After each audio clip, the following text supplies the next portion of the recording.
La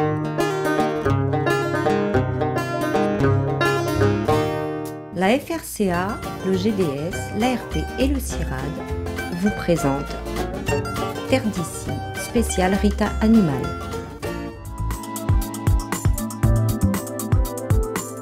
Un tableau blanc planté dans les verts pâturages. Ce matin-là, le cours se déroule en plein air sur le site de la CEDAEL, la Société d'études de développement et d'amélioration de l'élevage, située à Montverlet-Haut. Responsable de projet à l'Institut de l'élevage, Patrice Pierre a endossé l'habit de professeur et face à un auditoire de techniciens et d'éleveurs, il va leur parler d'herbe. Parler d'herbe, il ne faut pas hésiter à m'interrompre et à me poser des questions, il faut que ce soit assez interactif. Donc, sur la question de l'exploitation de l'herbe au pâturage, il y a un premier point là où il faut essayer de repositionner un peu la problématique. Exploiter l'herbe au pâturage, c'est quoi? C'est prendre en compte, à mon sens, trois critères, trois paramètres qui vont impacter votre niveau de valorisation. Le premier, la surface accessible. Alors c'est derrière cette surface accessible, c'est en fait qu'est-ce que j'accepte de mettre en pâturage à mes animaux. Alors, je viens accompagner l'ARP sur des questions de conduite du pâturage auprès des éleveurs laitiers et allaitants de Lille. Donc l'idée, c'est de travailler avec le groupe de collègues là, les différents points de repère autour de la conduite du pâturage des troupeaux. Ces points de repère, ils sont au nombre de 3. Il y a d'une part ce qui relève de l'aménagement du parcellaire. Donc on invite en fait, on essaye d'accompagner les éleveurs dans le pâturage tournant, c'est-à-dire amener les éleveurs à découper les parcelles de manière à pouvoir mieux valoriser la pousse de l'herbe qui est très importante sur l'île dans la période où on est. Donc ce découpage du parcellaire nous permet de rationaliser en fait l'utilisation du couvert tout au long des différentes périodes de l'année. Organisée par l'ARP, l'Association réunionnaise de pastoralisme, cette matinée technique sur le terrain s'inscrit pleinement dans le cadre d'action du Rita Animal, le réseau d'innovation et de transfert agricole.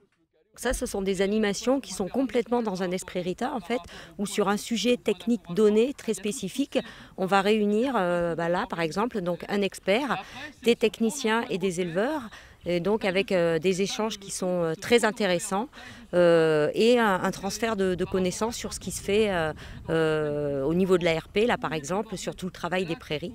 Donc voilà, donc des journées qui sont vraiment hyper riches et puis qui ont l'avantage en fait de sortir un peu les gens sur le terrain, et c'est beaucoup plus intéressant pour eux de venir sur le terrain, voir ce qui se passe plutôt que de rester dans une salle. Comment construire un parcellaire afin de bien faire pâturer ses prairies par les vaches, et comment gérer tout au long de l'année son pâturage en se basant sur la croissance de l'herbe? Telles sont quelques-unes des thématiques abordées aujourd'hui. L'objectif de cette animation bout de champ qu'on a mis en place avec l'Institut de l'élevage, c'est de faire un point et un rappel auprès des éleveurs et des techniciens d'élevage sur les bases de l'aménagement parcellaire et de la conduite d'un pâturage. C'est aussi l'occasion de leur présenter tout le travail qui est en cours sur le renouvellement du conseil en prairie et en gestion du pâturage.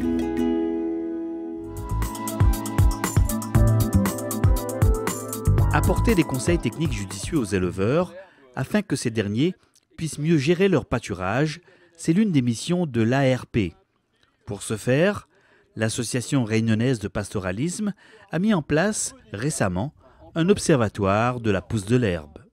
On a mis en place depuis 3 ans avec le CIRAD donc un suivi de 6 exploitations qui sont réparties dans les principaux secteurs fourragers de l'île, où on fait un suivi toutes les semaines pour mesurer donc la croissance de l'herbe. Donc cette croissance de l'herbe, après 3 ans de suivi, on a réussi à définir par secteur une courbe de croissance par mois et donc de définir des périodes de forte pousse et de ralenti de pousse.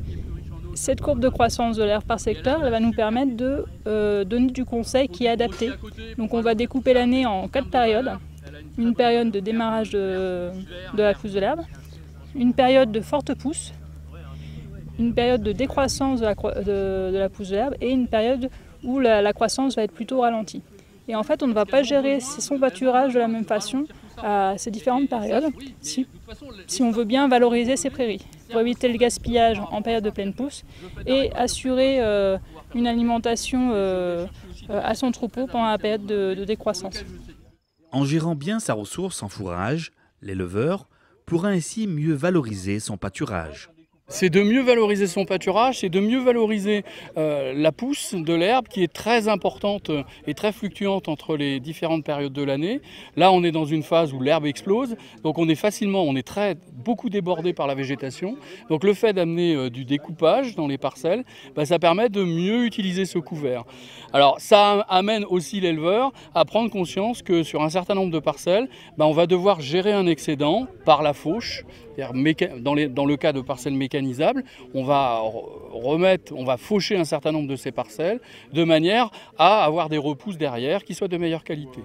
Pour Jean-Luc Bénard, responsable d'exploitation à la CEDAEL, cette matinée d'information sur le terrain est en tout cas enrichissante pour les éleveurs comme pour les techniciens. La formation dans le support CEDAEL, c'est toujours un honneur pour nous de montrer le travail que nous arrivons à faire ensemble.